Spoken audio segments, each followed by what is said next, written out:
2027 के उत्तर प्रदेश विधानसभा चुनाव से पहले मायावती खेलने जा रही है बड़ा दांव।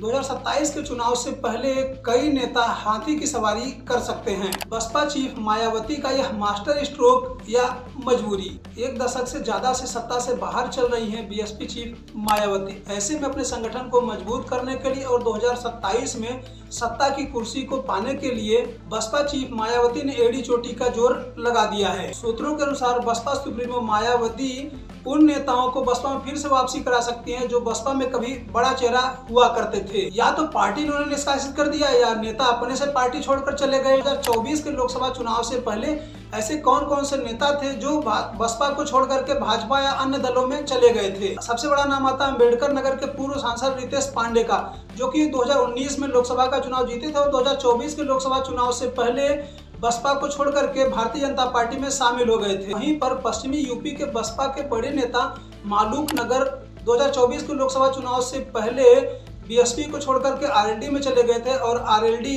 इस समय बीजेपी मतलब कि एनडीए गठबंधन का हिस्सा है। अमरोहा से बसपा के सांसद कुंवर दानिश अली भी 2024 के लोकसभा चुनाव से पहले बसपा को छोड़कर के कांग्रेस में चले गए थे और कांग्रेस ने उन्हें प्रत्याशी बनाया था और बहुत ही मामूली अंतर से कुंवर दानिश अली चुनाव हार गए थे। इसके साथ साथ पूर्वांचल के आजमगढ़ के लालगंज से पूर्व सांसद संगीता आजाद भी बसपा को छोड़ करके लोकसभा चुनाव में भारतीय जनता पार्टी में शामिल हो गई थी। इसके साथ साथ मुख्तार अंसारी के भाई अफजाल अंसारी, जो कि 2019 में बसपा के टिकट पर सांसद चुने गए थे और 2024 के लोकसभा चुनाव से पहले अफजाल अंसारी ने बसपा को छोड़कर सपा में चले गए थे और समाजवादी पार्टी ने उन्हें फिर से टिकट दिया था और 2024 में समाजवादी पार्टी के टिकट पर अफजाल अंसारी चुनाव जीते थे। हाजी फजलुर रहमान भी पश्चिमी यूपी के बड़े नेता माने जाते थे, जो कि 2024 के लोकसभा चुनाव से पहले बसपा को छोड़ करके सपा में चले गए थे। वहीं पर बसपा के कद्दावर नेता लालजी वर्मा और रामअचल राजभर को 2022 के विधानसभा चुनाव से पहले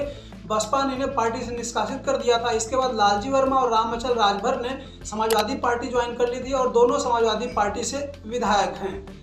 इसके साथ साथ आजमगढ़ से पूर्व में बसपा के विधायक और सांसदी का चुनाव लड़ चुके गुड्डू जमाली ने भी बसपा के साथ छोड़ दिया था और समाजवादी पार्टी ने इन्हें एमएलसी बनाया है। कि सहारनपुर से कांग्रेस के बड़े नेता इमरान मसूद, जो कि सहारनपुर से सांसद हैं, कभी बसपा में दाल नहीं गली तो फिर सपा में आए और सपा को भी छोड़ करके कांग्रेस में चले गए। ऐसे राजनीतिक गलियारों में यह भी चर्चा है कि बसपा और कांग्रेस का उत्तर प्रदेश में गठबंधन हो सकता है और बसपा के सूत्रों के अनुसार पश्चिमी यूपी, अवध और पूर्वांचल क्षेत्र के कई पूर्व सांसद और विधायक आने वाले 1 से 2 महीनों में बसपा को ज्वाइन कर सकते हैं। ये वो नेता हैं जिन्हें अपना टिकट कटने या कैंडिडेट नहीं बनाने जाने का अंदेशा है। आप सभी लोगों से एक सवाल, किन किन नेताओं को आप चाहते हैं कि उन नेताओं की बसपा में वापसी होनी चाहिए, कमेंट करके जरूर बताएं। अभी तक का रिकॉर्ड रहा है कि सबसे ज्यादा निष्कासन बसपा में ही होता है और यह भी कहा जाता है कि बसपा नेताओं की फैक्ट्री है, लेकिन पिछले कुछ समय से बसपा ने युवा नेताओं को तरजीह देना बंद कर दिया है और जो कहा जाता है कि बसपा राजनीति की फैक्ट्री है, तो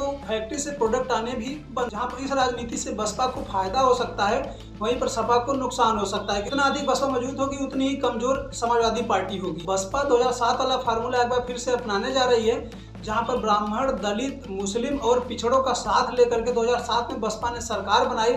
उसी फार्मूले पर बसपा एक बार फिर से काम करने जा रही है, जहां पर मुसलमानों ने समाजवादी पार्टी का साथ 2022 में दिया और 2024 में भी दिया। जहां बसपा ब्राह्मण और दलित पर फोकस कर रही है, वहां मुस्लिमों पर भी उसको फोकस करना चाहिए। बसपा के 2007 के फार्मूले के तहत सतीश चंद्र मिश्रा ब्राह्मण समाज को जोड़ेंगे, वहीं पर बसपा के एकमात्र विधायक उमाशंकर सिंह क्षत्रिय समाज को जोड़ने का काम करेंगे और बसपा के प्रदेश अध्यक्ष विश्वनाथ पाल पिछड़े और अति पिछड़ों को जोड़ने का काम कर रहे हैं। बसपा के इस दांव से क्या 2027 का विधानसभा चुनाव त्रिकोणीय हो सकता है? मायावती का यह दांव 2027 के विधानसभा चुनाव में कितना सफल हो सकता है? आप सभी लोग क्या सोचते हैं? कमेंट करके अपनी राय जरूर दें।